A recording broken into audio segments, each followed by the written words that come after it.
that we are here for another important part of the program, which is the HELLO MEGHALAYA OTT platform. This again, we've been really thinking about this for a very, very long time.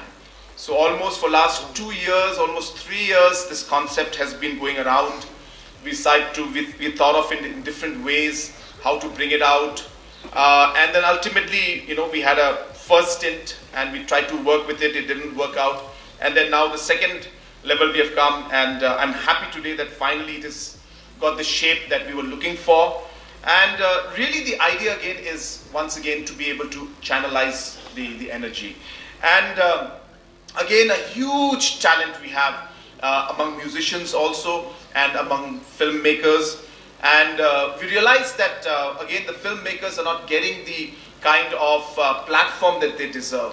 So while we strategize to put up movie theaters in different locations, we strategize to reduce the taxes for the local movies so that the ticket price could come down and maximum amount of the revenue could go to the filmmakers.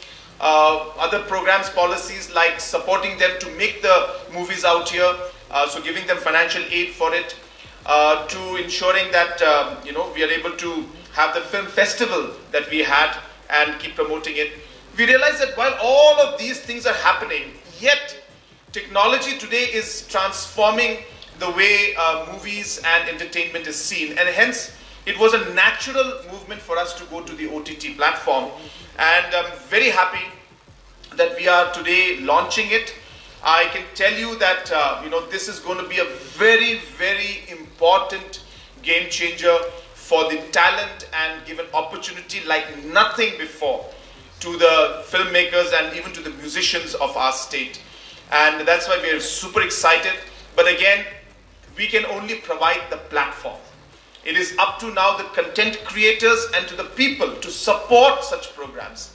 Like you're aware that it's not just that we'll be providing the platform, but every time an individual is able to say, for example, a movie and a content that is put up gets about 10,000 views, then the particular content creator will be paid by the state government for those number of views. A certain amount will be given. Every time there's a movie that's uploaded, again, apart from what you will get from the subscription and other things, we will be paying you to put up your content, and we'll continue to support this. And as I said, more importantly, you will get a very wide audience who will be able to watch your movies, and that way the popularity also will go up. Yes, we expect hurdles, we expect challenges, but that's natural. That's what happens in life. And so they may not be the smoothest and the most great platform. We will face challenges. There will be a lot of difficulties we may come across, because this is the first time any state government has done this kind of a project. So therefore, it's a very unique project, and we are really hoping that apart from just the movies and the short films and the documentaries that you will do, we are really looking forward to the music videos also coming up. And we're hopeful that this platform will allow you to connect with other musicians across the world and across the country.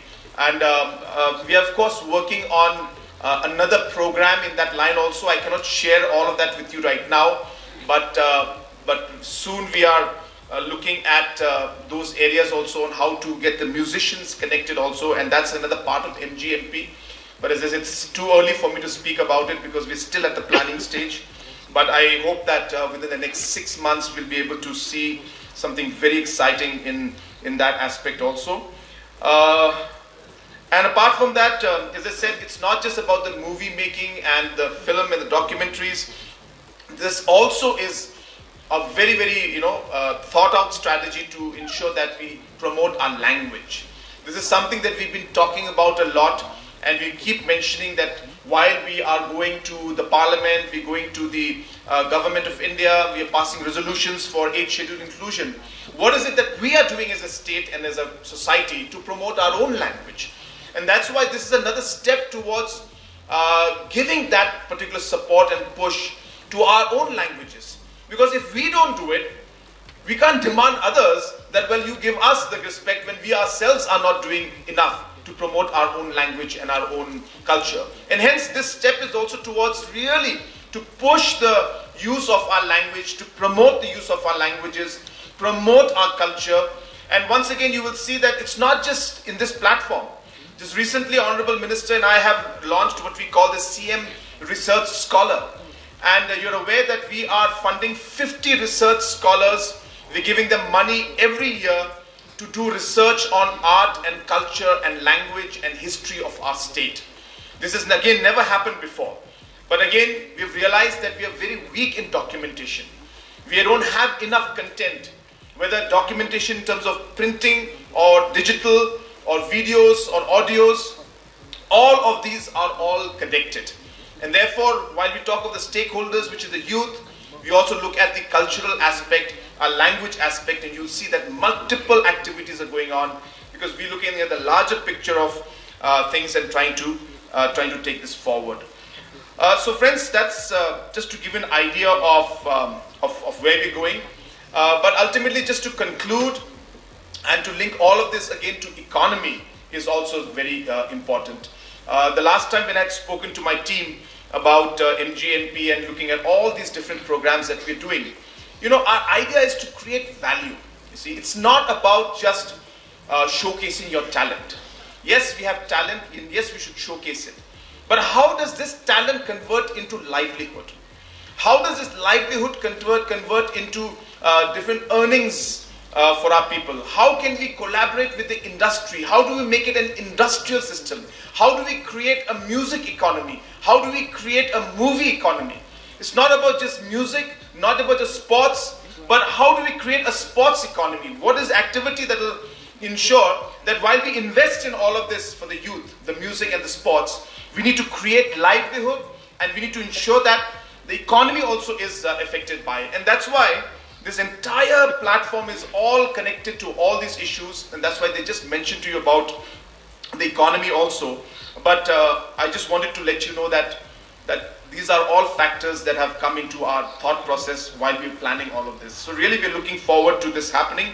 I also want to share with you that I had the opportunity to meet our Honorable Prime Minister once, and I mentioned about this OTT platform to him, and he was very excited to hear about it, and he was mentioning that he would be very happy to see our local boys and girls from here who are focused on their traditional music, especially traditional music, and how that music can be collaborated with another state's cultural music, and how there could be some fusion between the local cultural music from this state with another state, and how you could create unique music and fusion music out of that.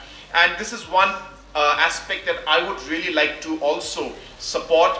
I would like to see that our cultural, the musics, the traditional musics, the music instruments that we have, how can these be then connected to other parts of the country and even the world? Because that's what will be very distinct about us. So that distinction has to be created. While yes, Western music and other forms of music are there, but I think the identity of our state will be in our language, in our culture, and in the different music instruments that our forefathers have used.